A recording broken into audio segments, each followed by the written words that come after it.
अस्सलाम वालेकुम। तो कैसे हैं आप सब लोग? खैरियत से हैं? आप तो जज्बाती हो गए हैं, वाकई में पढ़ना शुरू कर दिया या अभी भी हिट एंड ट्रायल बेसिस पे चल रहे हैं कि 4 दिन जाके देखते हैं? जब से रिकॉर्डिंग आना शुरू हो गई ऐसे भागेंगे जैसे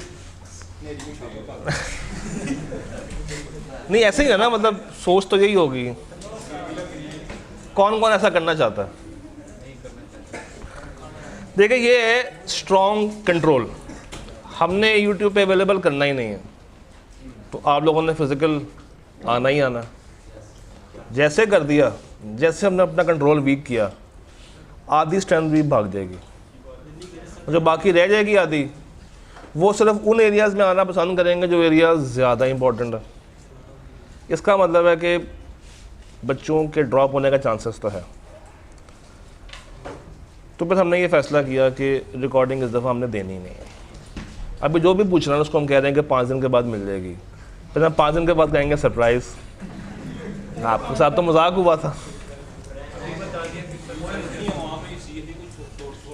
क्या?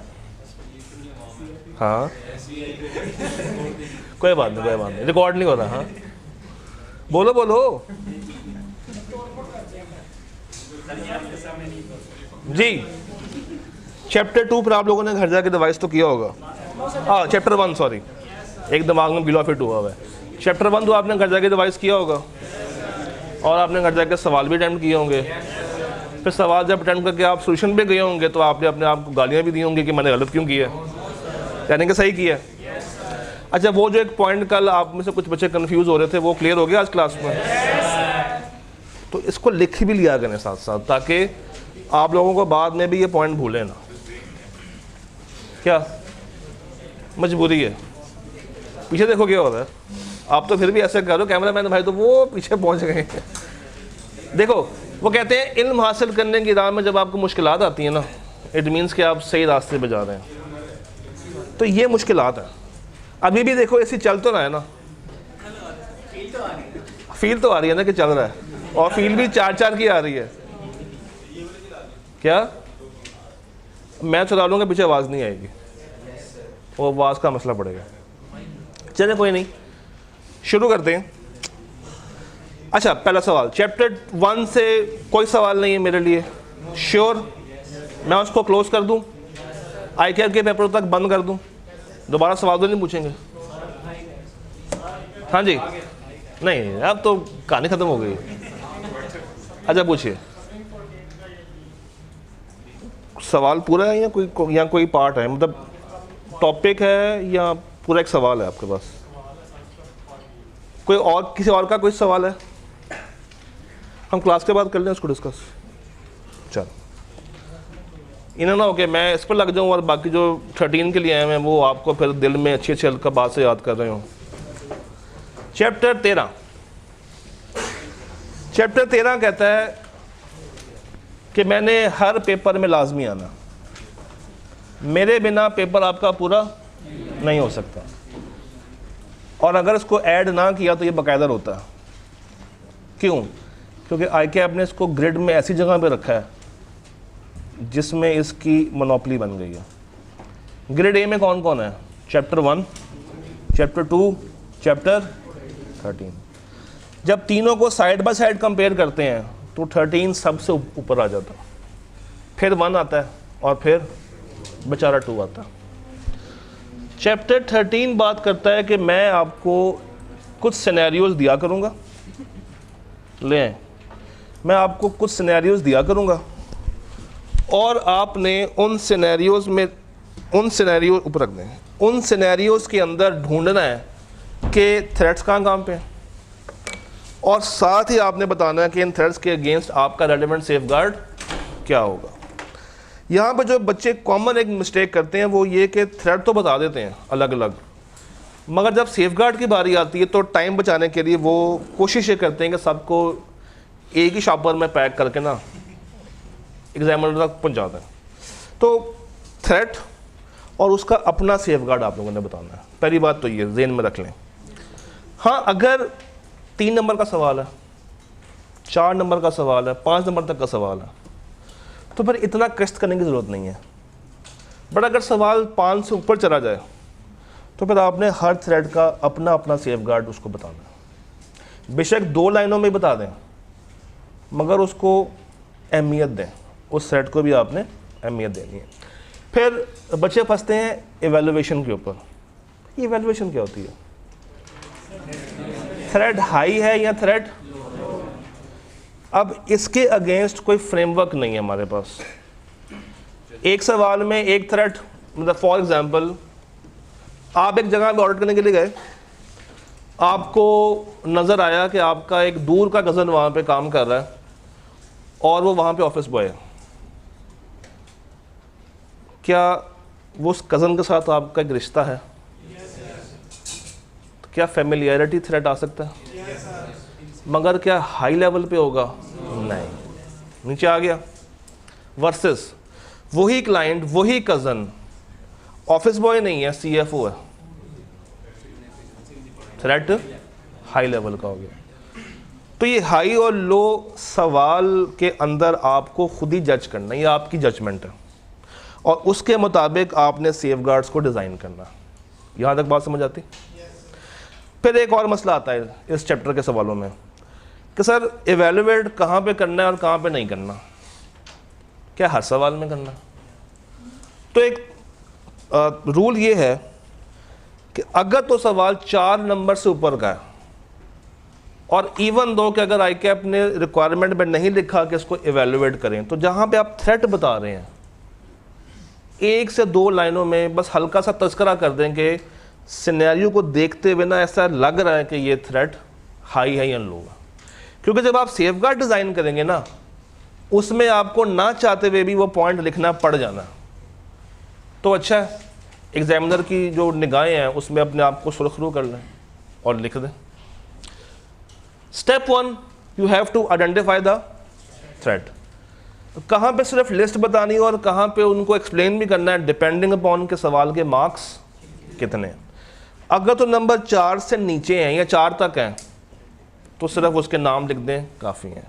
और जैसे ही वो 4 को क्रॉस करे तो आपको हर थ्रेड को हल्का हल्का से एक्सप्लेन करना भी आना चाहिए। स्टेप 2, सिग्निफिकेंस, उसके ऊपर हमारी बात हो गई। और स्टेप 3 क्या है? सेफगार्ड्स। अब नॉर्मली ICAP के सेफगार्ड्स रेपिटेटिव नेचर के होते हैं। आप लोगों ने अभी डिस्कस भी किया होगा क्लास के अंदर, करके आए हैं। तो कुछ ऐसे सेफगार्ड्स पाए जाते हैं।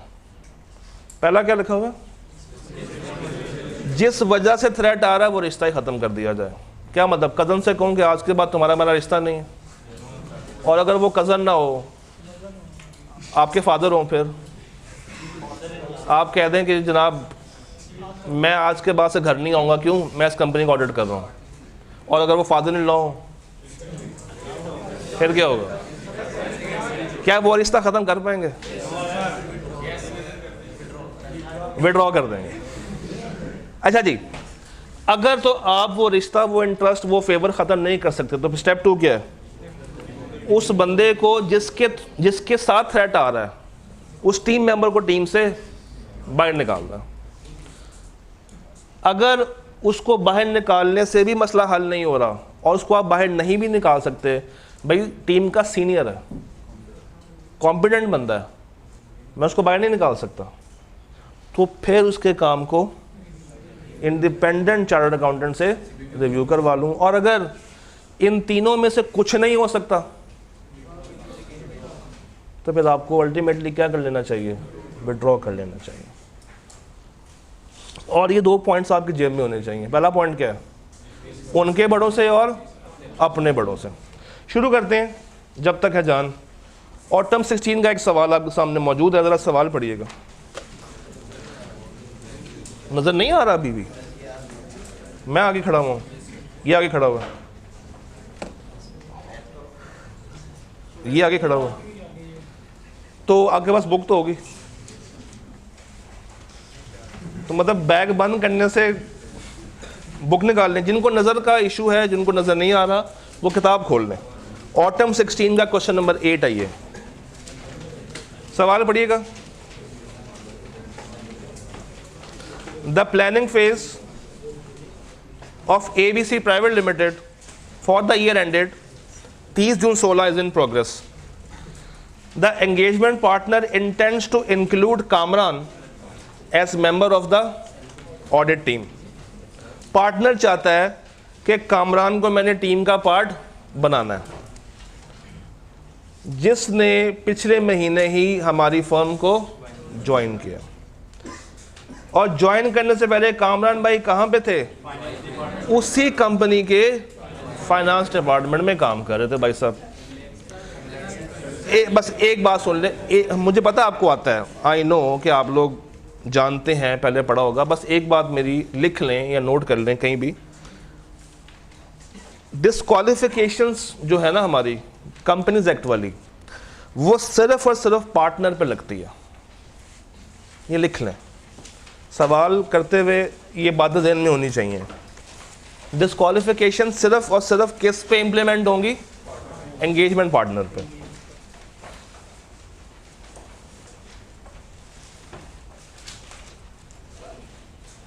मगर ये थ्रेट्स पूरी ऑडिट टीम पे अप्लाई होते हैं।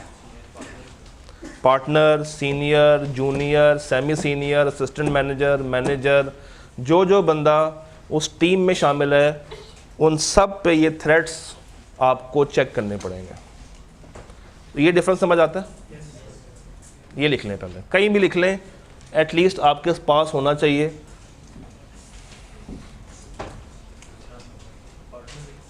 क्या किस केस की बात हो रही है? सिर्फ पार्टनर।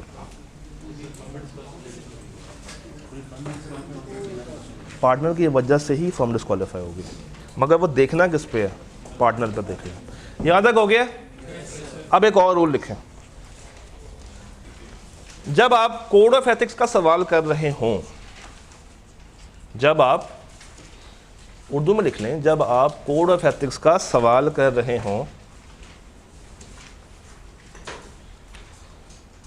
तो कंपनीज एक्ट के बारे में नहीं सोचना।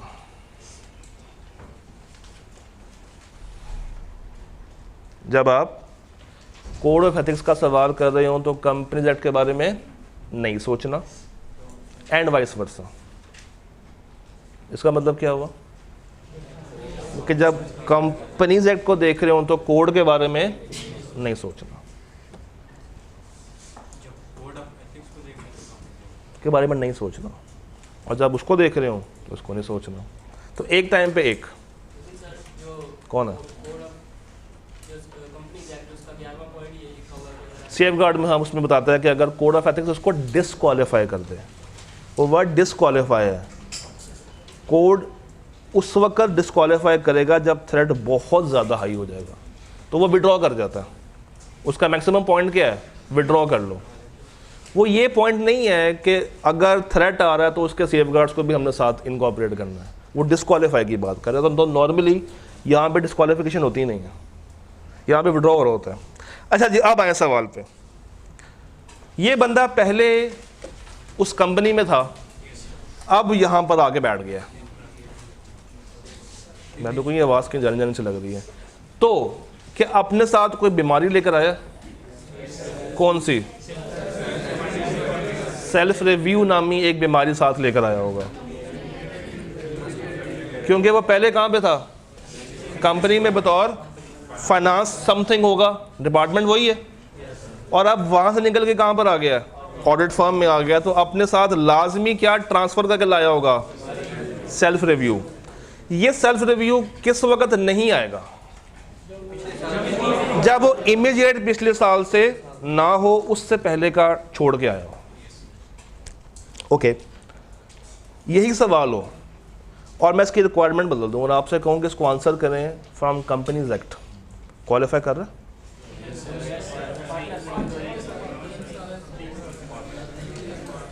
अभी लिखवा है, वो किस पर लगता है? ये सवाल क्या है?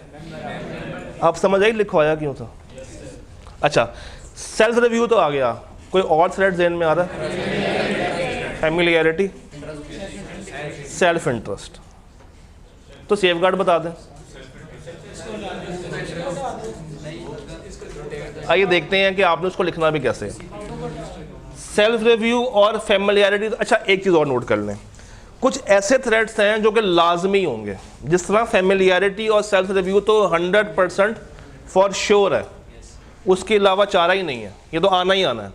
इनको हम कहते हैं प्राइमरी थ्रेड्स, लिखते जाएं, इनको हम कहते हैं प्राइमरी थ्रेड्स। बताता हूं उसका क्या लॉजिक है।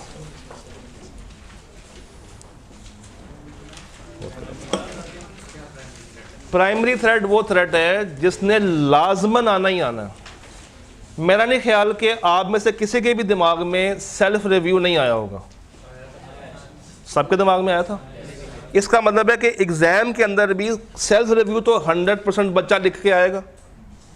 ठीक है, एक और थ्रेड होता है सेकेंडरी। ये किसी के दिमाग में आ सकता है, किसी के दिमाग में नहीं आ सकता। जिस तरह शायद कोई फैमिलियरिटी को काउंट करे, शायद कोई ना करे। अभी आप में से लोगों ने बोला सेल्फ इंटरेस्ट भी आ सकता है, कुछ बच्चे उसको नेगेट करेंगे कि सर जी ये किस तरह, कुछ बच्चे उसके हक में, कुछ उसके अगेंस्ट हैं। सेल्फ इंटरेस्ट इस केस में प्राइमरी नहीं है, ये डिबेटेबल पॉइंट हो गया, तो इस पे घबराना नहीं है। लाजमन लिखना कौन सा होता है? प्राइमरी। सेकेंडरी आप उस वक्त लिखें जब आप उसको साबित कर सकें। अगेन, थ्रेड लिखना बहादुरी नहीं है, थ्रेड साबित करना बहादुरी है। इन बातों को लिखते जाएं। थ्रेड लिखना बहादुरी नहीं है, उसको साबित करना बहादुरी है।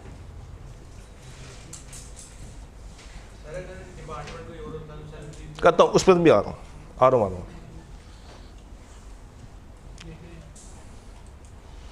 यहां तक हो गया नोट। अब एक और पॉइंट लिख लें, जब भी कोड ऑफ एथिक्स का सवाल शुरू करें तो एडवोकेसी थ्रेड के बारे में बहुत ही कम सोचें। जब भी कोड ऑफ एथिक्स का सवाल आप अटेम्प्ट कर रहे हो तो एडवोकेसी थ्रेड के बारे में बहुत ही कम सोचना है, उस पर दिमाग लगाने की ज़रूरत नहीं है। ये कुछ गोल्डन रूल्स हैं जो कि आपके तकरीबन सारे सवाल सॉल्व करवा देंगे। एडवोकेसी थ्रेड के ऊपर जोर लगाने की ज़रूरत नहीं है।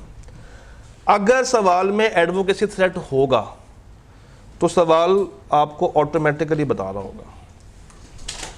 आज तक ICAP ने सिर्फ एक सवाल दिया जिसमें एडवोकेसी थ्रेड आता, और वो भी सवाल की दूसरी लाइन में साफ साफ उन्होंने खुद बता दिया कि ये थ्रेड मौजूद है। क्यों? इसको साबित करना मुश्किल है। एडवोकेसी थ्रेड को साबित करना मुश्किल है, तो एग्जाम के अंदर भी आपके दिमाग में 5 नहीं 4 थ्रेड्स होने चाहिए। कौन से? Self interest, self review, familiarity और इंटिमिडेशन। ये बातें यहां तक नोट कर ली हैं। अब अगला पॉइंट लिखें।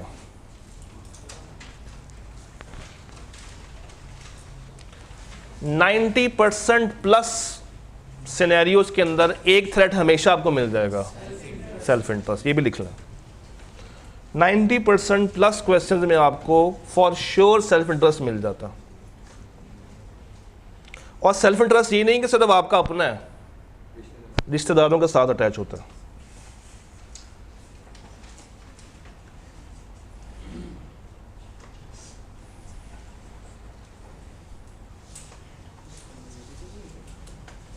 हो गया यहां तक? अच्छा, एक हमने साइड पे कर दिया और एक हमने कहा कि ये 90% तक मौजूद होता है। बाकी कितने रह गए? 3। सेल्फ रिव्यू थ्रेड लिखें। सेल्फ रिव्यू सिर्फ एक केस में आ सकता है, जब एक बंदा पहले क्लाइंट पे हो और अब उठ के कहां पर आ गया हो, उसके अलावा नहीं आ सकता। ये भी लिख लें। सेल्फ रिव्यू सिर्फ एक तरफ से आता है, जब एक बंदा पहले कहाँ हो, क्लाइंट साइड पे हो, और अब वो कहाँ पर है, फर्म में है। इसको पता नहीं मेरे से क्या लेना देना, प्यार बहुत करती है ना, आस पास फिरी जा रही है। ये पॉइंट नोट हो गया।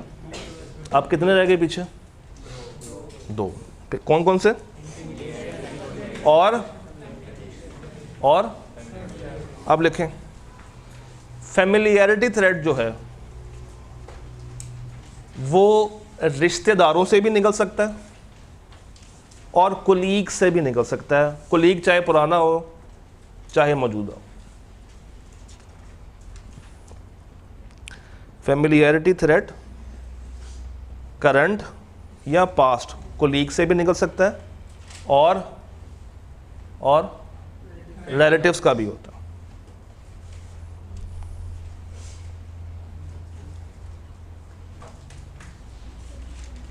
ये हो गया पक्की बात। अगला पॉइंट, अच्छा अब रह कौन सा गया, इसका भी लिख लें। जहां जहां सेल्फ इंटरेस्ट आपको नजर आ रहा है तकरीबन उसके आसपास इंटिमिडेशन भी हाथ खड़ा करके पहुंच जाता है। अक्सर ऐसा होता है कि सेल्फ इंटरेस्ट के साथ इंटिमिडेशन एक जोड़ी बना के पहुंच जाता है। तो एक जोड़ी बनती है सेल्फ इंटरेस्ट की और इंटिमिडेशन की, एक बन सकती है सेल्फ इंटरेस्ट की और फैमिलियरिटी की। क्योंकि सेल्फ इंटरेस्ट क्या है, जाती मुफाद। फैमिलियरिटी क्या है, दोस्त की फिक्र, उसके साथ आपका राब्ता। तो एक जोड़ी किसकी बनती है हमेशा, सेल्फ इंटरेस्ट और फैमिलियरिटी की, और एक किसकी बनेगी, सेल्फ इंटरेस्ट और, यहां तक बातें हो गई।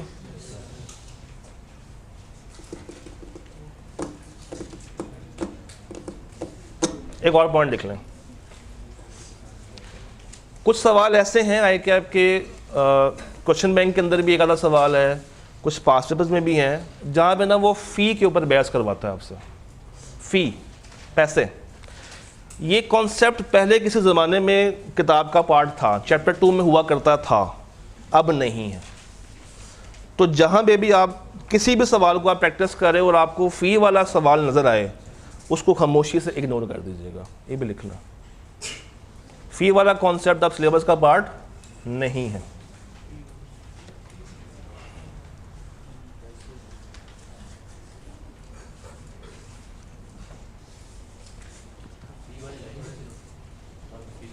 हाँ, मतलब वो जब सवाल बनाएगा ना तो वो फ़ी वाला सवाल ही होता है कि हम इतनी फ़ी पे डिपेंड कर रहे थे, उसने कहा कि कंटिजेंट फ़ी चार्ज कर लो, उस तरह का एक सवाल बनाता होता है वो। बट पहले वो होता था, अब नहीं है। यहाँ तक नोट हो गया फॉर श्योर। अगली बात लिख लें, चैप्टर 13 पे। एक सेकंड, मैं आपसे पहले एक सवाल पूछना चाहूँगा, सिर्फ 13 करके आए या 2 का कुछ हल्का फुल्का सा अब लिख लें फिर, यानी कि अभी तक वो अब तक वहाँ पे ट्रांसफ़र नहीं हुआ, नॉलेज यहाँ पे ले लें। चैप्टर 13 के साथ जब भी आप इसको रिवाइज करना शुरू करें,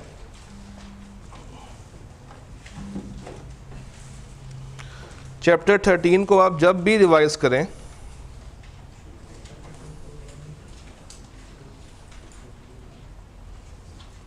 जब भी चैप्टर 13 को रिवाइज करें,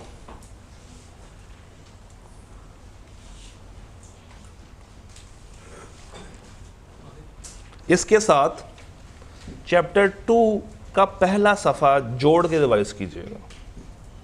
अब आप कहेंगे सर वो पहला सफ़ा कहाँ पे है, चैप्टर 2 खोलें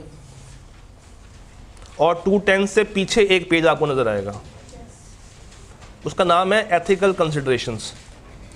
मिल गया? तो अब आपने करना ही है कि जब आप 13 को रिवाइज कर रहे हो तो समझिएगा कि ये सफ़ा 2 का पार्ट नहीं है, किसका पार्ट है, 13 का पार्ट है।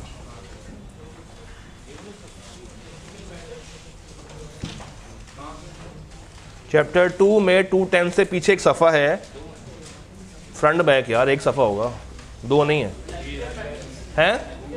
एथिकल फैक्टर्स का, एथिकल कंसिडरेशंस शायद उसका नाम होगा। मिल गया? हाँ, मिल गया। बल्कि इस पेज पर लिख भी लें कि ये 13 के फ़ौरन बाद, ये 13 के फ़ौरन बाद करना है। मतलब आपको तो हम 2 में ही रिवाइज करवाएंगे, कल रिवाइज हो जाएगा, बट जब आप अपनी तैयारी कर रहे होंगे, जब आप रिवाइज कर रहे होंगे तो आपने उसको वहाँ पे क्लासीफाई करके साथ उसके साथ रिवाइज कर लेना। ये बात समझ आती है?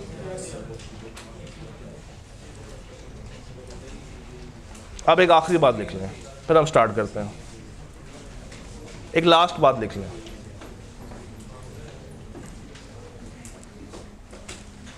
ये जो भी आपको मैंने सफ़ा अलग करवाया है, रिसेंट टाइम्स में मैं अगर देखूं तो आई कैप का मोस्ट फेवरेट सफ़ा है, जिसमें से वो शायद पिछली 3 अटैम्प्ट्स में या 4 अटैम्प्ट्स में 2 दफ़ा तो टच कर चुका इस सफ़े को।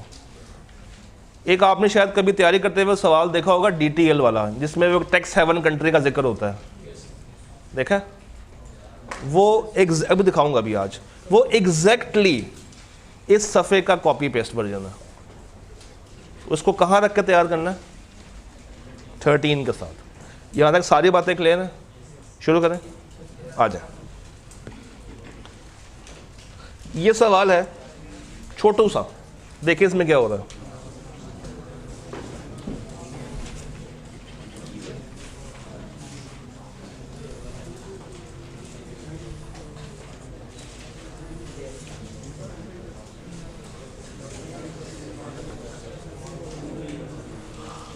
नासिर नामी एक ऑडिट मैनेजर है। अच्छा एक सेकंड, कंपनी कौन सी है? Diamond limited. ईयर एंड क्या है? 30 जून। नासिर को यह पता चलता है कि उसके फादर के पास कितने शेयर्स हैं? 10,000 शेयर्स हैं। तो थ्रेड कौन सा है?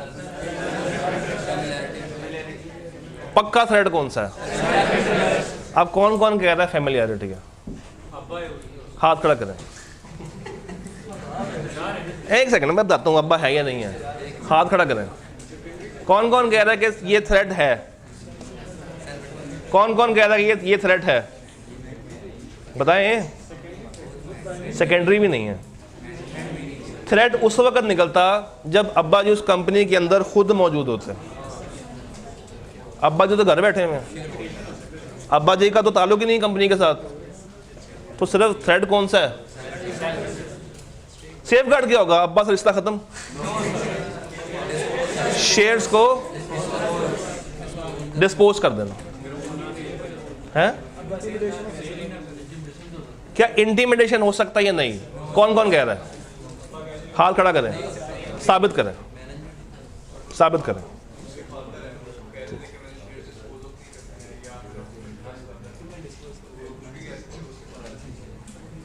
ठीक है, और क्या है?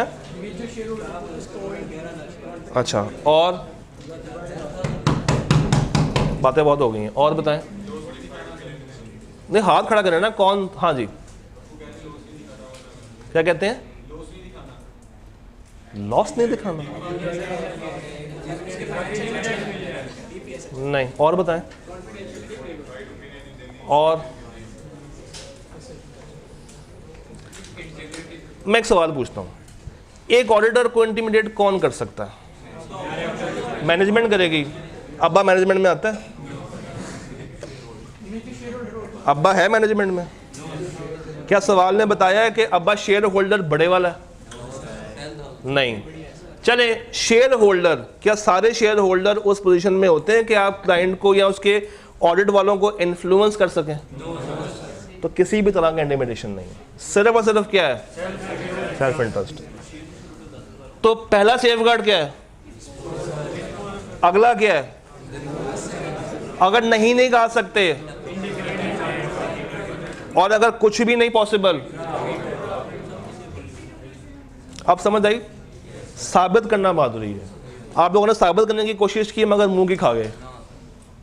तो एग्जाम में भी बैठ कर थोड़ा सा एनालाइज कीजिएगा कि जो मैं थ्रेड लिखने जा रहा हूं क्या उसका ताल्लुक ऑडिटर और कंपनी के बीच में है या नहीं। 2 सवाल आपके सामने हैं, एक बुरे वाला बैंक और एक कमाल। ट्राई करें पहले खुद ही, लिखने की जरूरत नहीं है, फिलहाल दिमाग में सोचें और फिर इसको बात करते हैं। Question 7 autumn 12। Question 7 autumn 12। मैं आसान से मुश्किल की तरफ जाऊंगा ताकि एक फ्लो हमारा बन जाए। नहीं फिलहाल नहीं, मुश्किल लिखाऊंगा ना।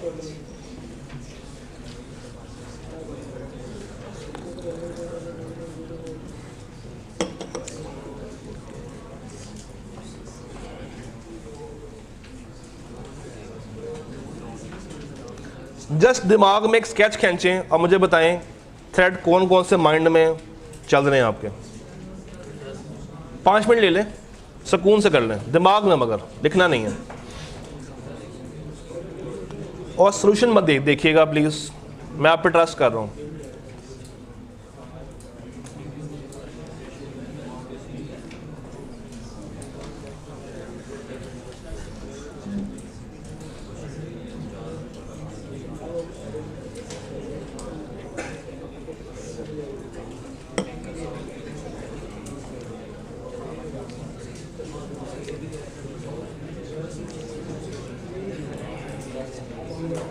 यार बातें करने का तो नहीं कहा था, अपने दिमाग का इस्तेमाल करें। एग्ज़ाम में आप दोनों ने इकट्ठे नहीं बैठना, फासले पे बैठे होंगे, तो अपने दिमाग से सोचें, इसको इस्तेमाल किया करें, ये बड़ी अच्छी चीज़ होती है।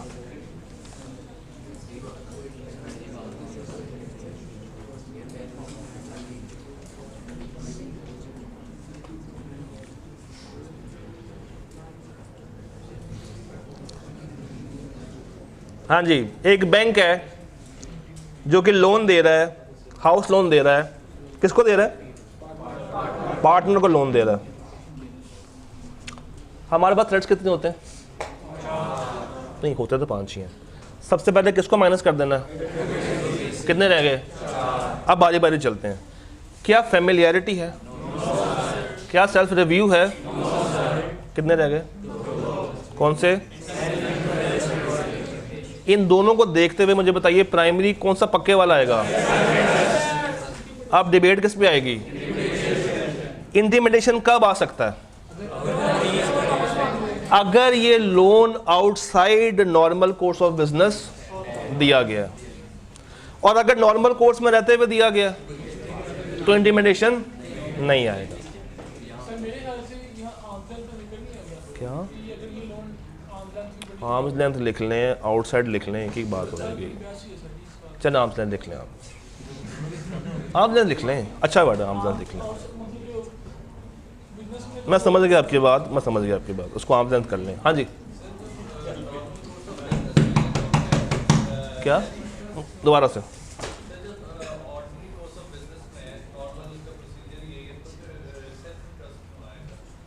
उस वक्त आ सकते, देखे ना, मैंने लोन लिया हुआ है आपसे, कंपनीज एक्ट मुझे क्या कहेगा यहाँ पे? ज़रा एक सेकंड छोड़ें कोड ऑफ एथिक्स को। कंपनीज एक्ट क्या मुझे डिस्क्वालीफाई कर रहा है? नहीं, वो कह रहा है हाउस लोन है, तुम जा सकते हो, तुम्हें मसला नहीं है। मगर अब आए ज़रा कोड ऑफ एथिक्स पे। एक जगह से मैंने लोन लिया हुआ है, क्या मैं उसके सामने नज़रें उठा सकता हूँ? नहीं, नज़रें नहीं उठा सकता। उसकी गलती अगर मैं उसको बताने जाऊंगा तो वो मुझे कह सकता है कि सर देखें, गलतियां तो आप मुझे बता रहे हैं, जो आपको हमने लोन दिया मैं वो कब वापस कर रहे हैं। ये उस वक्त होगा जब उसने आर्म्स लेंथ पे ना दिया हो, और अगर वो आर्म्स लेंथ पे है तब सेल्फ इंटरेस्ट तो फिर भी है क्योंकि उसका मुफाद है, मगर उसकी सिग्निफिकेंस क्या हो जाएगी? वो लो हो जाएगी। तो ये पॉइंट भी आप ऐड कर सकते हैं। सवाल समझ आ रहा है? प्राइमरी थ्रेड कौन सा था और सेकेंडरी? अब ज़रा पार्ट बी करके बताइए।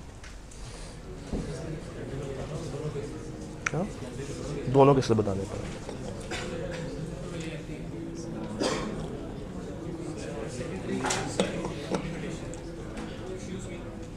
एक्सक्यूज्ड,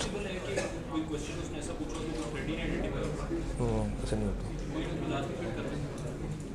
और अगर कोई समझ में नहीं आ रहा तो बाय डिफॉल्ट क्या हो सकता है?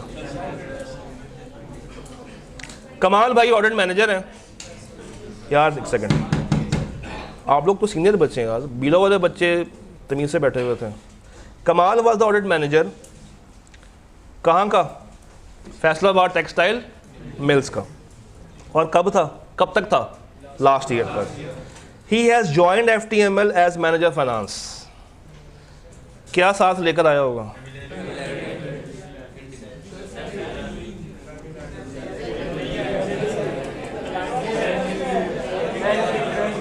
मैंने कहा था ना लिख लें।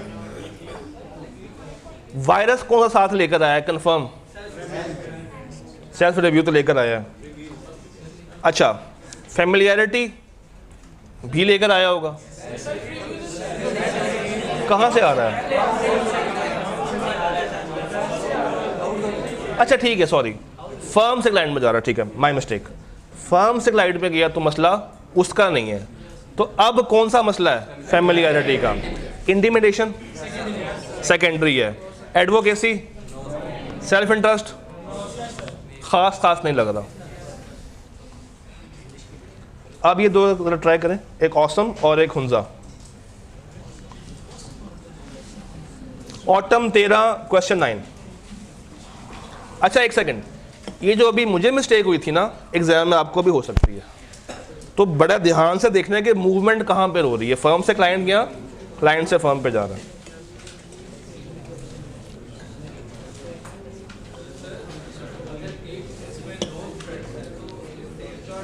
अलग, ये मैंने स्टार्ट में बताया था कि अलग अलग चल रहा है। हो जाए, बेशक हो जाए।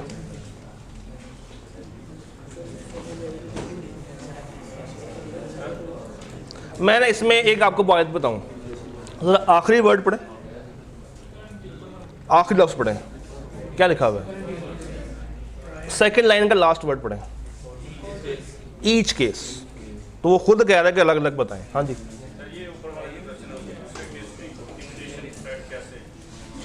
जो तो आपने साबित करना। मैंने कहा प्राइमरी तो एक आ गया, सेकेंडरी अगर आप साबित कर सकते हैं तो कर दें, अगर लिख सकते हैं तो वेरी गुड, अगर नहीं तो ना लिखें। मैं प्राइमरी साबित करने के लिए आया हूँ, सेकेंडरी तो हर एक अपना अपना दिमाग काम कर रहा है। हाँ जी, awesome hotels is a listed company. इसका ऑडिट कौन कर रहा है? पार्टनर्स वहीं पे स्टे कर रहे हैं जिनका ऑडिट करने के लिए जाना है। होटल है, तो जिस तरह इसका काम क्या था लोन, इनका काम क्या होगा स्टे करवाना। थ्रेट कब आएगा? जब वो आर्म्स लेंथ ट्रांजैक्शंस नहीं हो रही होंगी।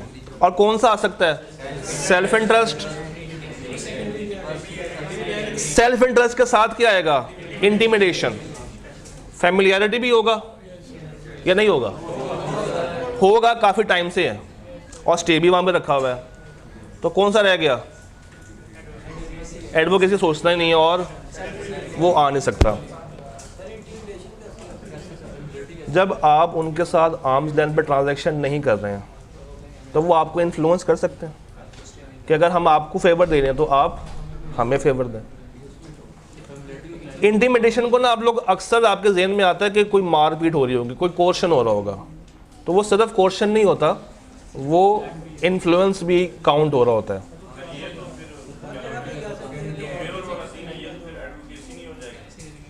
एडवोकेसी के बारे में नहीं सोचना मैंने इसलिए लिखवाया था, आप हमेशा कंफ्यूज रहेंगे अगर आप सोचते जाएंगे। दिमाग से निकाल दें, नहीं है थ्रेड एडवोकेसी का। पार्ट बी बताता हूँ, पार्ट बी करें जरा। Inherited 1 lakh shares in HL after the death of his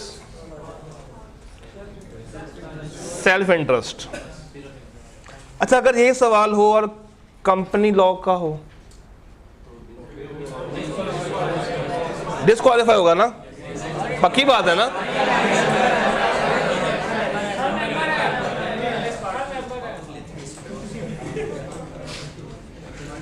हाँ जी, इसका पार्ट ए करें। Spring 14 question number 5। Spring 14 question number 5 का पार्ट ए देखें जरा।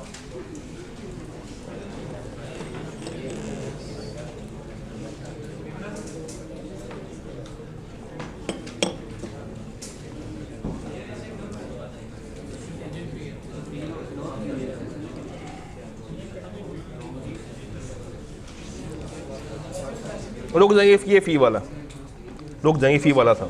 ये करें 3। स्प्रिंग 15 का क्वेश्चन नंबर 7। ए, बी और सी, ये डबल ए नहीं है, ए, बी और सी। यही होता है जब रात के 3 बजे आपके लिए स्लाइड्स बना रहा होता हूँ।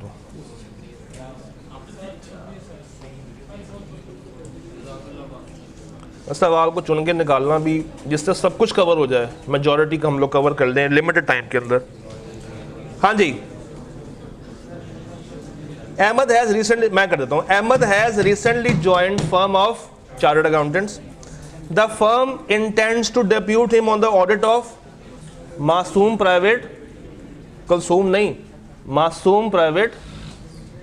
Ahmad had been providing accounting and taxation services to MPL for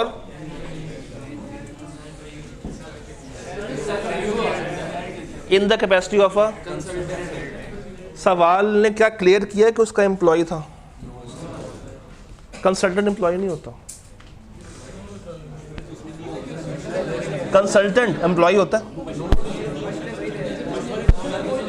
consultant कौन होता है? एडवाइजर। वाह, एक सेकंड, कंसल्टेंट कौन होता है? एक ऐसा बंदा जो कि आपकी कंपनी के पेरोल पे नहीं है, यानी कि उसको फिक्स सैलरी मिल भी सकती है, बट वो कंपनी में नहीं बैठ रहा, कहाँ पे है? आउटसाइड द एंटिटी आपके लिए काम कर रहा है, just like a lawyer, just like a lawyer, you can say a service provider. तो इसके पास उस कंपनी की इंफॉर्मेशन ज़्यादा होगी या कम होगी? लिमिटेड सी होगी, जिसको जितनी चाहिए होगी अपने काम के लिए उतनी होनी चाहिए। अब इस बात को सामने रखते हुए मुझे आपने थ्रेट्स बताने हैं। एक बंदा अब कहाँ से कहाँ पे मूव कर रहा है? कंपनी से क्लाइंट पे आ रहा है, सही है?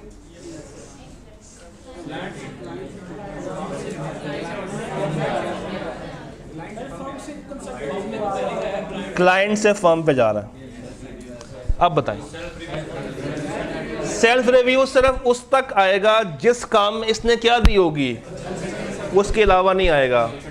और बता दें, फैमिलियरिटी जितनी ये लेकर, जितना इसको लोग जानते होंगे सिर्फ उतनी ही आएगी।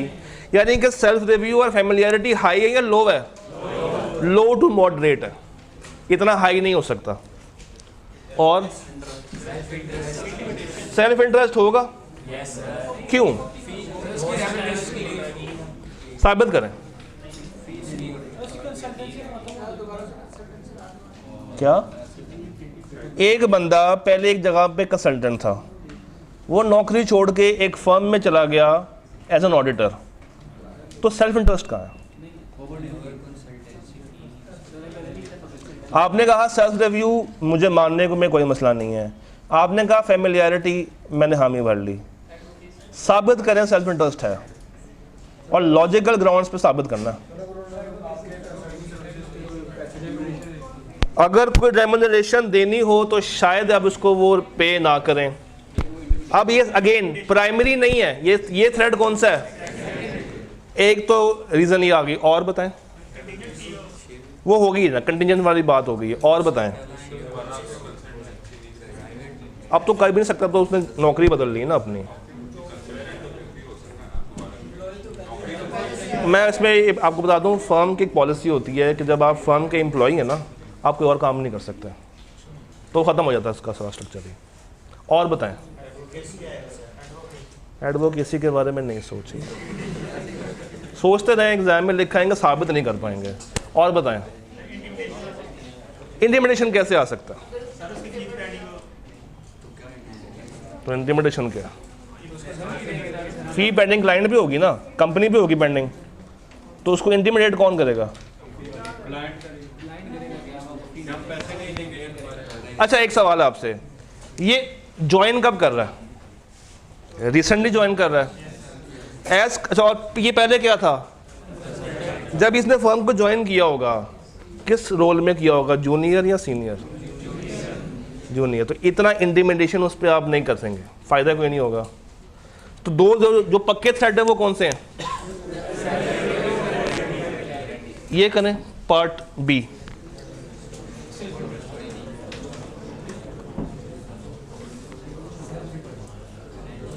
वो मुंह से बता गया क्या है, तो सिर्फ और सिर्फ क्या है? पार्ट सी।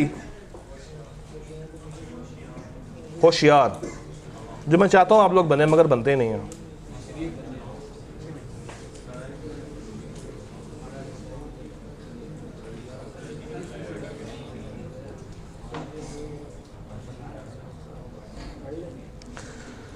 हाँ जी, उन्होंने एडवर्टाइज की हैं कुछ वैकेंसीज अकाउंट्स डिपार्टमेंट में, और बहुत सारे लोगों ने अप्लाई किया है, जिसमें 2 फर्म के स्टाफ मेंबर्स भी शामिल हैं, और ये 2 वही शहजादे हैं जो कि ऑडिट करने के लिए भी पहुंचे हुए हैं। हौसला, मन सब्रुन, मन सब्रुन।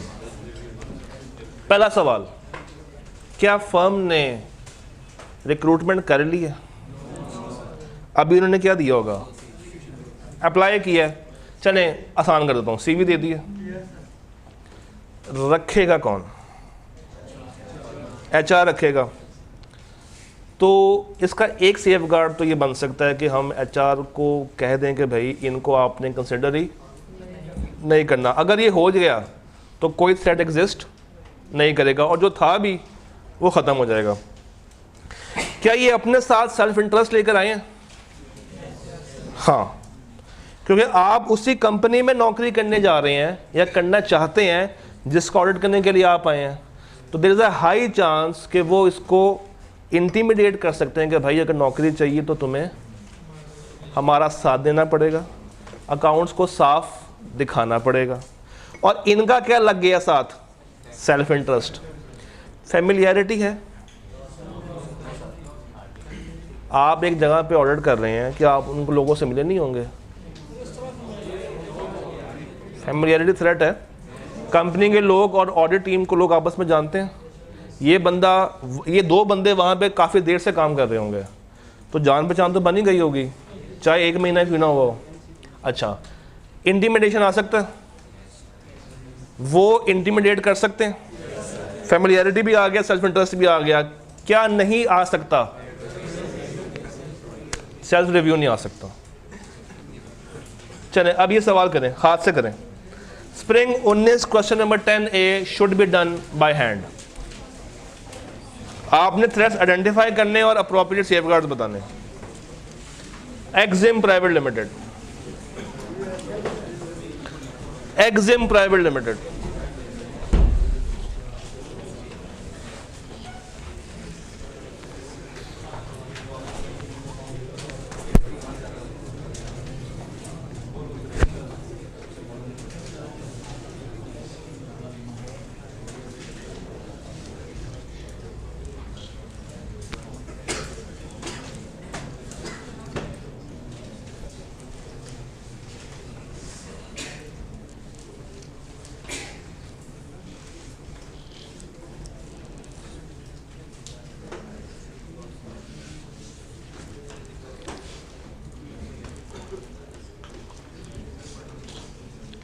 अगर आपको विजिबिलिटी का डाउट है या इशू आ रहा है तो स्प्रिंग 19 का क्वेश्चन नंबर 10A रेफरेंस है।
गरम है,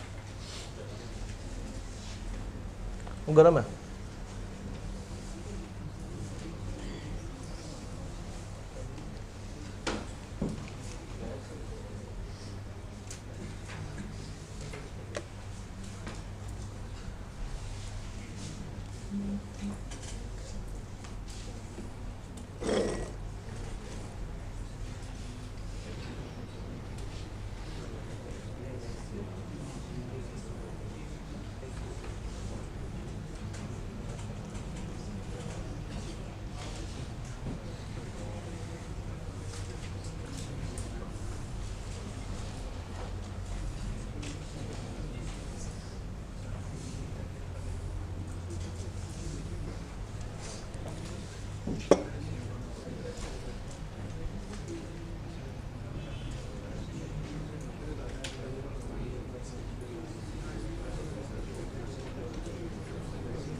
बातें ना करें, अच्छा कोशिश करें कि अपना अपना करें काइंड, ये बहुत ज़रूरी है।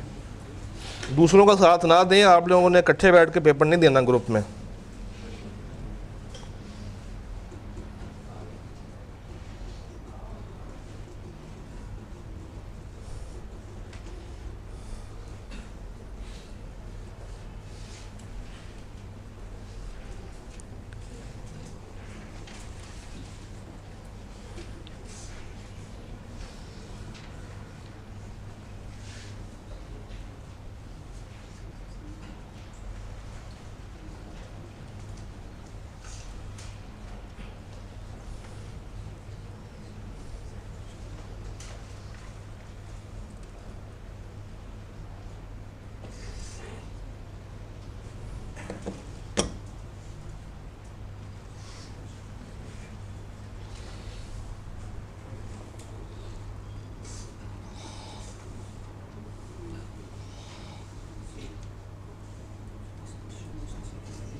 पाँच नंबर है, हल्का सा कर दो।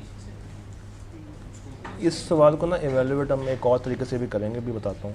आप फॉर द टाइमिंग उसको हल्का सा, लो है, हाई है, मॉडरेट है, लिख दो, बेहतर है। हाँ, हल्की सी रीज़न के साथ, ज़्यादा गहराई में जाने की ज़रूरत नहीं है। थैंक यू तालिब।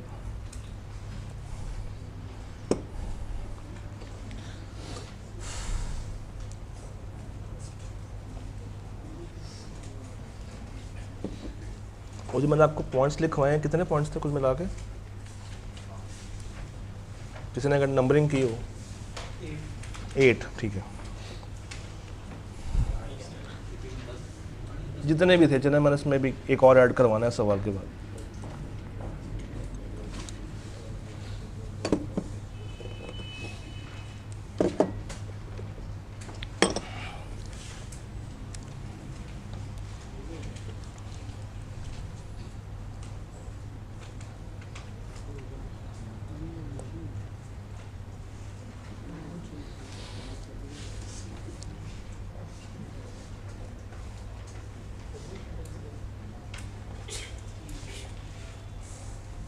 हाँ जी, हो रहा सवाल, कुछ समझ आ रहा है?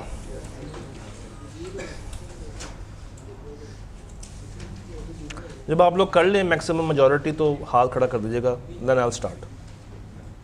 हो गया? थ्रेड क्या निकालें? सेल्फ इंटरेस्ट और ओके।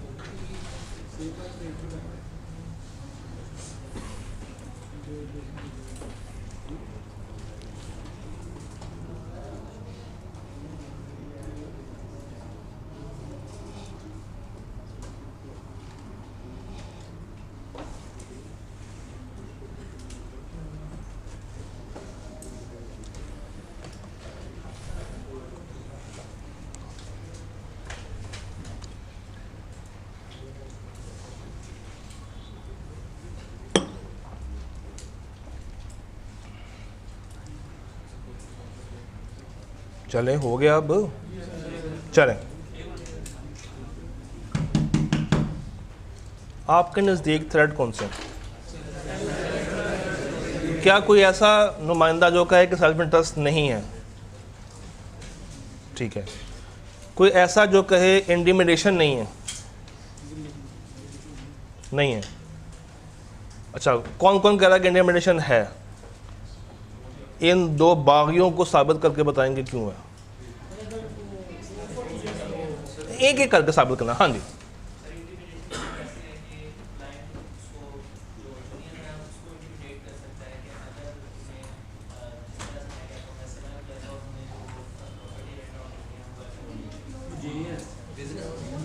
जूनियर बिजनेस की बात कर रहा है, आउटसाइड फर्म से नहीं। अपना एक इंटरेस्ट, अपना एक मुफाद रख रहा है आउटसाइड कोर्स ऑफ बिजनेस अपने क्लाइंट के साथ कि मेरा ये वाला काम भी है, मैं तुम्हें इसमें प्रॉपर्टी अरेंज करवा सकता हूँ। वो तो है, वो है। उसके साथ साथ ये काम क्या फर्म दे रही है प्रॉपर्टी वाला? नहीं, ये काम वो जूनियर कर रहा है। उसका सारा मुफाद किसका होगा? उसका होगा। तो क्या ये जो कंपनी है वो ये कह सकती है कि भाई अगर तुमने हमारे फाइनेंशियल्स को ठीक से प्रेजेंट ना किया तो हम तुम्हें ये वाला कॉन्ट्रैक्ट नहीं देंगे, या हम तुमसे ये प्रॉपर्टी, बेशक जूनियर हो, मगर इस वक्त हम फर्म की कैपेसिटी में नहीं है वो जूनियर, वो अपने ज़ाती काम में फंस गया उनके साथ। प्रॉपर्टी लेना, प्रॉपर्टी देना क्या फर्म का काम है? नहीं, वो अपना ज़ाती मुफाद रख रहा है उनके साथ। वो तो होगा, इस बेस पे अगला बंदा आपको धमका सकता है कि देखो दो बातें हैं, एक धमकाएगा ये कि अगर तुमने मेरा साथ ना दिया तो मैं पार्टनर को बताऊंगा कि तुमने मेरे साथ ये वाली ट्रांजैक्शन भी की है। दूसरा, अगर तुमने ये वाला काम मेरे लिए ना किया तो मैं हमारा जो आपस का कॉन्ट्रैक्ट है वो ख़त्म कर दूंगा। कह सकता है, मगर अगेन सेल्फ इंटरेस्ट प्राइमरी है, जुड़ कौन सा गया है वो सेकेंडरी पे आ जाएगा ना, जुड़ जाएगा। जो चीज़ मैं आपको बताना चाह रहा हूँ वो ये है कि ये सवाल किस साल का है? 2000। अब एक और पॉइंट लिख लें, 2018 के बाद ICAP ने एक नया ट्रेंड स्टार्ट किया था। 2018 के बाद ICAP ने एक नया ट्रेंड ये स्टार्ट किया है कि जो आपके फंडामेंटल प्रिंसिपल्स हैं ना, वो कौन से हैं? वो ज़रा नाम बताएंगे?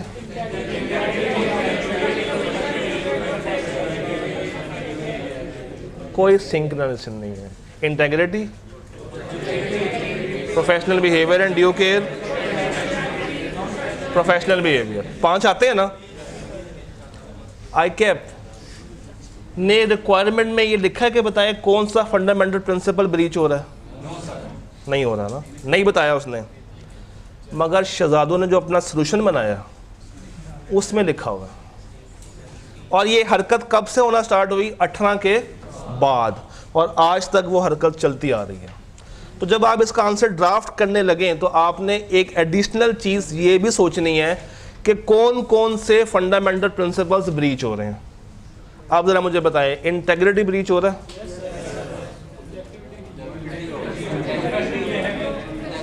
इंटेग्रिटी कहाँ ब्रीच हो रहा है?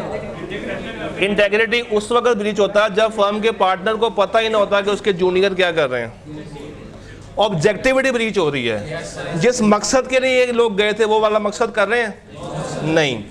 कॉन्फिडेंशियलिटी नहीं हो रही, और professional competence due care breach हो रहा है। इनका काम है क्या? ये कॉम्पिटेंट लोग हैं इस काम के लिए? नहीं। और प्रोफेशनल बिहेवियर ब्रीच हो रहा है। जब ऑब्जेक्टिविटी ब्रीच होती है तो साथ इंडिपेंडेंस भी। तो जब इंडिपेंडेंस ब्रीच होती है तो सबसे बड़ा खतरा क्या आता है कि अगला बंदा आपको इंटिमिडेट कर सकता है। अब एक काम करें, ICAP के सोल्यूशन पे जाएं। मेरे पास इस वक्त शो नहीं होगा, ज़रा एक नज़र उसको पढ़ लें। मेरे पास यहाँ पे नहीं होगा इस वक्त। एक नज़र सिर्फ उस सोल्यूशन को देख लें।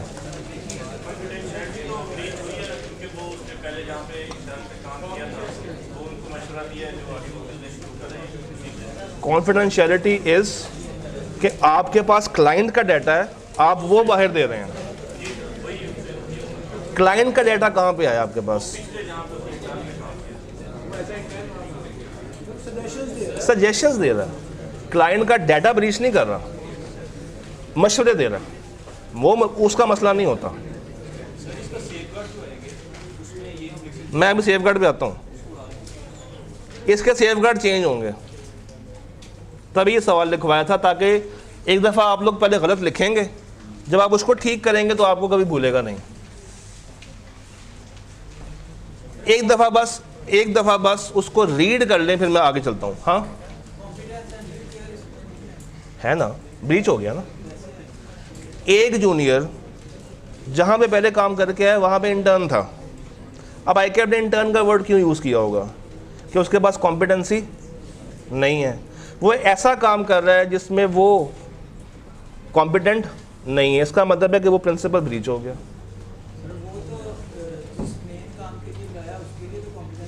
तो वो वाला मेन काम कर रहे हैं, वो तो कर ही नहीं रहे, वो तो नहीं कर रहे ना। अच्छा एक सेकंड, क्या फर्म इसकी जिम्मेदारी लेगी? नहीं, क्यों? क्योंकि क्या फर्म कॉम्पिटेंट है? हाँ, उसके लिए तो है, मैं उसकी बात नहीं कर रहा, उसके लिए है, मगर ये जो जूनियरों ने नया काम स्टार्ट कर दिया इसके लिए कॉम्पिटेंसी है, तो ये वाला प्रिंसिपल तो ब्रीच हो गया उस केस में। ओवरऑल ऑडिट के लिए तो है। हाँ जी, रीड किया, क्या लिखा हुआ है? वो कह रहे हैं offering business advice to audit clients in such an informal manner is a breach of professional behavior by the audit junior. He also appears to be in breach of fundamental principles of competence and due care unless he has required competency to offer such an advice. Moreover, जो business relationship बना है between the member of the team and client, threat कौन सा ला रहा है? Self interest. और अब क्या ICAP ने इसको साबित किया कि क्यों आ रहा है? किसी लाइन में आपने देखा हो कि ICAP ने साबित किया हो कि हमने ये थ्रेट लिखा तो क्यों लिखा है? क्योंकि नंबर कितने हैं, और एडिशनल 2 नंबर किस में डाल दिए उन्होंने, वो जो ऊपर फंडामेंटल प्रिंसिपल्स को ब्रीच करवाया, तो 2 नंबर उसके हो गए, 1 नंबर इसका हो गया। अब बाकी 2 नंबर किसके होंगे? आप सेफगार्ड्स पढ़ते हैं, मुझे बताइए ये जो 2 जूनियर काम कर रहे हैं क्या इसकी जिम्मेदारी फर्म लेगी? नहीं। ये जो प्रॉपर्टी बेचने वाला काम उन्होंने स्टार्ट कर दिया, वहाँ पे जाके जो मशवरे दे रहे हैं, ये जिम्मेदारी फर्म उठाएगी कि अगर नुकसान हो गया तो हम लायबल होंगे। तो पहला सेफगार्ड ये है कि आप इन लोगों को टीम से निकाल लें। अगर इनका निकालना मुश्किल है तो उनको जाके बता देंगे भाई अगर आपने कोई ट्रांजैक्शन करनी उसमें हमारा रोल नहीं है। और अगर इनको निकालना मुश्किल है तो ये भी देखें कि क्या फर्म की HR पॉलिसी ये कहती है कि आप वहाँ पे जाके अपना ज़ाती कारोबार शुरू कर सकते हैं? डेफिनेटली नहीं कहती होगी, तो आपको अपने फर्म के कंट्रोल्स को स्ट्रॉन्ग करना पड़ेगा। और अगर कुछ भी पॉसिबल ना हो, विड्रॉ। हाँ जी, हाँ, अगर तो आप बहुत ही एंडिंग स्टेज पे खड़े हुए हैं और वो बंदा सीनियर नहीं है तो आप उसको बआसानी निकाल सकते हैं। जी,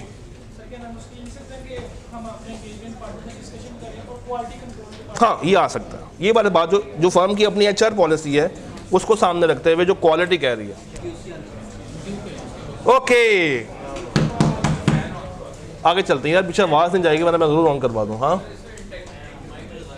इंटेग्रिटी कैसे ब्रीच होगी? वो तो होगी, उन्होंने लिखा नहीं हुआ मगर आप लिख सकते हैं हो रही है। अच्छा जी, ये जरा 3 सवाल करें ऑटम 17 के। नहीं, बस ज़ुबानी करें फिलहाल, मैं इसलिए आपको ज़्यादा तंग नहीं कर रहा आज। आई नो आप तो 1 क्लास के लिए आए, मैं इससे पहले 2 घंटे खड़ा हो चुका हूँ। हाँ जी, हैं ऑब्जेक्टिविटी ICAP ने लिखा नहीं हुआ मगर ये ब्रीच हो रही है क्योंकि ऊपर इंटिमिडेशन को लेकर आ रहा है, तो आप लिख सकते हैं कि ये ब्रीच हो रही है।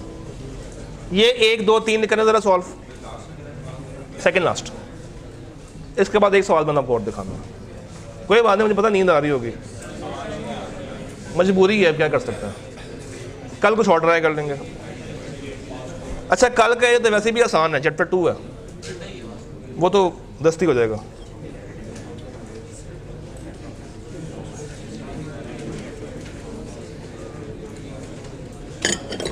चले, अनवर कौन है? X trainee. एक्स ट्रेनी पहले वहां पे ट्रेनी था, आर्टिकल्स कर रहा होगा, छोड़ गया होगा, कंपनी में चला गया होगा, उन्होंने लात मार दी होगी, वापस कहाँ पे आ गया? अपनी फर्म में आ गया। He is interested in acting as the engagement manager on Curtains Limited where he had been employed during the पिछले 2 साल से वहाँ पे काम किया है और अभी भी छोड़ के कहाँ से आया है? वहीं से आ रहा है, तो सेल्फ रिव्यू है और फैमिलियरिटी है। नीचे वाला बता दें, ये होंगे प्राइमरी, और उसके ऊपर जो इंडिमेटेशन है वो सेकेंडरी पर जा सकता है। हाउस लिमिटेड, मुगानो तो पहले, house limited owns the building in which, करें ज़रा,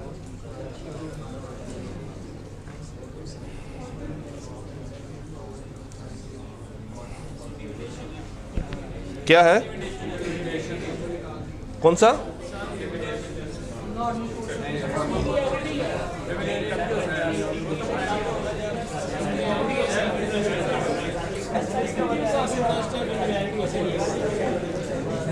ये वही है जो बैंक, बुरे वाला, हाँ बुरे वाला बैंक लिमिटेड। पार्ट सी बताएं। हाँ पार्ट सी बताएं जरा।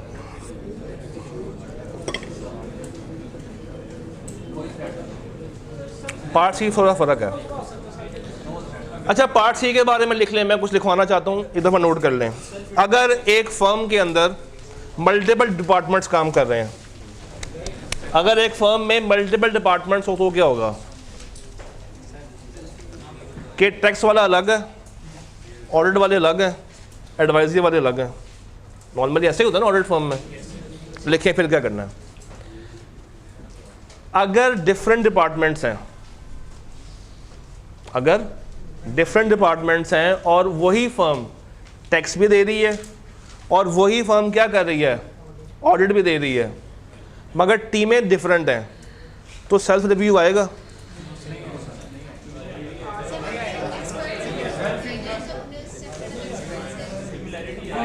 एक ही फर्म है, चल इस तरह कर लेते हैं, ये पार्टनर ए, और सुन लो यार, ये पार्टनर ए ये टैक्स देकर आया, मजाक हो गया। ये पार्टनर ए ये टैक्स देकर आया, ये पार्टनर बी ये ऑडिट देकर आया। फर्म वही है, डिपार्टमेंट बदल गया, दोनों के अपने अपने पार्टनर्स हैं, अपनी अपनी टीम है।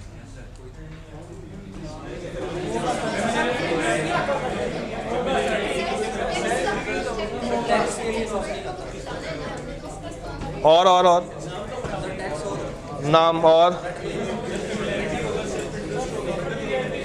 ऊंचा बोल, ऊंचा बोल, समझ आवाज़ मुझे बिल्कुल नहीं आ रही। बाद में हाँ जी,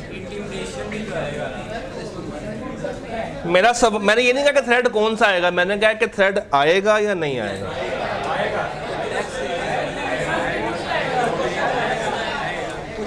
अगर मैं, अब सुन लें, हो गया, अब सुन लें। एंगेजमेंट, अगर तो मैं इसको एंगेजमेंट पार्टनर और उसकी टीम की नज़र से देखूं तो थ्रेड नहीं आएगा, बट अगर मैं फर्म की निगाह से देखूं तो थ्रेड आएगा। फर्म की अगर मैं निगाह से देख रहा हूँ तो शायद फर्म के क्वालिटी कंट्रोल प्रोसीजर्स जो आपका ISO 220 है चैप्टर 2 वाला, वो हमें ये काम करने से रोक दे। वो कहे कि अगर आपकी फर्म ही टैक्स दे रही है और आपकी फर्म ही ऑडिट कर रही है और उस ऑडिट में उस टैक्स की इम्प्लीकेशंस हैं, तो there is a high chance कि सेल्फ रिव्यू फर्म लेवल पे आ सकता है, ऑडिट लेवल पे नहीं, फर्म लेवल पे आ सकता है। मगर ICAP इतना हैवी कॉन्सेप्ट कैप लेवल पे टेस्ट नहीं करता। तो आपने फर्म लेवल पे सोचे बगैर मुझे ये बता दें कि अगर टीमें डिफरेंट हों, डिपार्टमेंट चेंज है, पार्टनर भी चेंज है, थ्रेट आ सकता है? नहीं। बट एग्जाम में लिखना कैसे है, बिल्कुल ही नो नहीं कर देना, उसे कहना है थ्रेड एग्जिस्ट कर सकता है मगर लो लेवल। इससे दोनों बातें कवर हो जाएंगी कि फर्म लेवल का थ्रेड भी आपने बता दिया और इंडिविजुअल लेवल का सिग्निफिकेंस बता के उसको लो करवा दिया। मैं अभी रिव्यू की बात कर रहा हूँ, मतलब अभी फॉर्मेलिटी पे गया ही नहीं हूँ, मैं सिर्फ रिव्यू की बात की है अभी। ये समझ आती है? अब आए फैमिलियरिटी पे। फैमिलियरिटी हमें बिटवीन द फर्म देखनी चाहिए या फर्म एंड क्लाइंट देखनी चाहिए? फर्म एंड क्लाइंट देखनी चाहिए। ऑडिट वाले गए अपना काम करके आए, टैक्स वाले गए अपना काम करके आए, तो क्या ज़्यादा फैमिलियरिटी लग रही है, कम लग रही? अगेन लो लेवल पर रख के सेफगार्ड लगा के उसको मार दें। अल्टीमेट हमारा पर्पज़ क्या है कि थ्रेड को या ख़त्म कर दें या उसको बहुत ही ज़्यादा कम कर दें। तो अगर कम कर सकते हैं मज़ीद तो अच्छी बात है, अदरवाइज सेफगार्ड लगा के उसको दी एंड कर दिया जाए। नहीं, तो वो टीम अलग है, आप अलग हो, ये अलग है। आपका मेरे से रिश्ता और है, इनका मेरे से रिश्ता और है। आप मेरे से टैक्स देखो ना, जो टैक्स वाले होंगे कि वो फाइनेंस डिपार्टमेंट के पास जाएंगे बार बार, वो अकाउंट्स के पास जा रहे होंगे, ये किसके पास आ रहा होगा? तो डिपार्टमेंट में फ़र्क हो गया ना वहाँ पे। अच्छा जी, एक दो सवाल मैं आपको दे रहा हूँ, आपने घर से करके आने हैं लाजमी। लाजमी। एक तो ये है हारिस सवान, ऑटम 20 का क्वेश्चन नंबर 8, ऑटम 20 का क्वेश्चन नंबर 8, बल्कि आसान कर देता हूं, 2020 के दोनों सवाल, 2020 के दोनों सवाल, स्प्रिंग का और ऑटम का। तो मैंने कहे दो है मगर ये हैं कितने? क्वेश्चन नंबर 9 स्प्रिंग 20 और क्वेश्चन नंबर 8 ऑटम 20। कल हमारा टारगेट है बहुत ही छोटा सा, चैप्टर 2। इसके साथ मैंने कब कहा कि आप लोग बैग पैक करें? मुझे पता है कि आप लोग 12 बजे से पढ़ना शुरू हो गए हुए हैं, आई रिस्पेक्ट योर फीलिंग्स। अच्छा जी 8 बजे से, अच्छा सुन लें, आप खुद ही लेट कर रहे हैं मुझे, आप लोग सुन लें। कल हमारे पास टाइम है, अगर आपको कंपनीज एक्ट के किसी सवाल में इशू है ले आए, इसके किसी सवाल में इशू है ले आए। कल का दिन जब हम लोग एंड करेंगे तो ग्रेड ए हमारी मुकम्मल हो चुकी होगी, अल्लाह दे वाले।